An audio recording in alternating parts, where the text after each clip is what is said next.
Welcome viewer, I am Murugan S.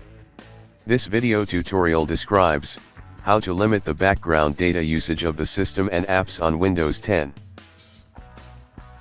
Click Start, Settings, click Network and Internet.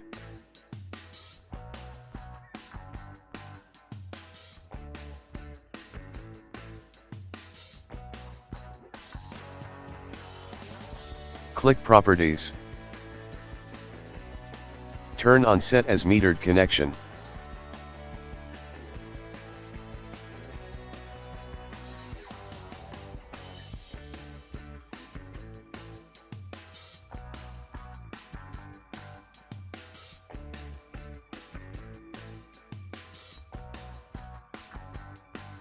I hope this video tutorial helps to you.